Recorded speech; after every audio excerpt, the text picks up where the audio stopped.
In the year since the cataclysmic eruption of Mount St. Helens, recovery efforts have been almost as mind-boggling as the event itself, which killed over 60 people, displaced hundreds of people, changed the lives of literally thousands of families here in the Northwest. With a report called The Rivers, here is Channel 2 newsman Pat Wilkins.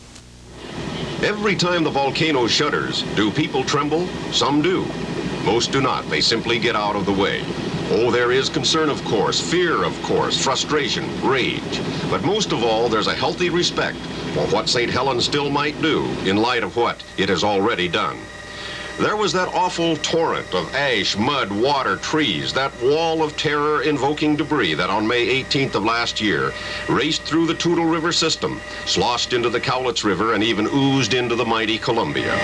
Choked by the slither were the Toutle Valley and the Cowlitz at Longview-Kelso. Plugged was the shipping channel of the Columbia at Longview.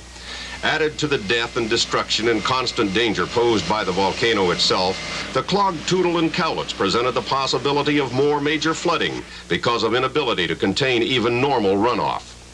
The cleanup of the rivers became the responsibility of the U.S. Army Corps of Engineers, a job the Corps dubbed Recovery Reconstruction, the magnitude of which it describes as the most extensive and expensive emergency operation ever undertaken by the Corps.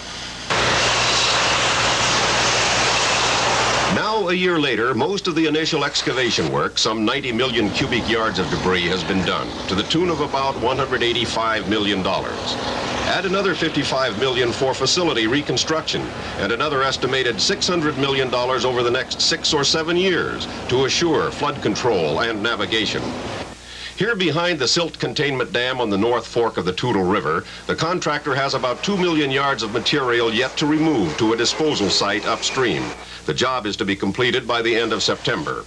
A Corps spokesman says in about 7 years, after the mud flow stabilizes, the dam will be taken out. Meanwhile, the North Fork continues to carry much silt as it courses to the Cowlitz. On the South Fork of the Toutle, conditions are better. The river now runs clear much of the time and is muddied only by rain and dredging. The excavation work here, too, is to continue until September. Bank work on this stretch of the South Fork is contributing rock, which is crushed for resurfacing of logging roads in the area. A small debris-retaining dam at this spot, says the Corps spokesman, could be removed in 3 to 5 years. People are plagued by terrible memories of the awesome event, but out of pure necessity, they are adjusting. We talked to several people run off by the mountain on May 18th. Among them, Toutle Lake High School sophomore Tim Hatterley, whose home on the Toutle, shown in this before picture, was seen like this after being caught in the massive flow of mud and then featured prominently in National Geographic's account of the eruption. Tim lives with his parents in a new house only about a mile from where his former home lies buried. What are your feelings now to you about the mountain itself? Do you feel still threatened by it as your mother says she does? No, I don't have any regrets about the mountain. Just did what it had to do, and our house is just in the wrong place at the wrong time. The house of Toutle Lake teacher Dave Murphy survived, but his view of verdant timberland at the Kid Valley Bridge was recently further despoiled by a Weyerhaeuser Company clear cut, part of its timber salvage along the route of the flood. The corporate giant, which proved time and again during the emergency that it has a big heart, nonetheless has drawn brickbats for the Kid Valley cut. Still, Murphy is philosophical. I have a $600 mortgage on a house that can't be sold up within 14 to 15 miles of the mountain. So I look at it and I say, gosh darn, I see a little 2-inch plant and I say, well, that's great, it's growing back. And I look across and what used to be the most beautiful spot I felt on the Toutle River Valley, and I see a large mud flow with no trees, and next thing I know, I look beyond and I see big firs, and I say, well, that's good, they're coming back. And the only thing you can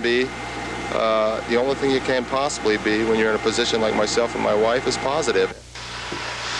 Of 3 Weyerhaeuser log sorting yards ravaged by the flood, 12 Road Camp is back to limited operation very near the South Fork Dam.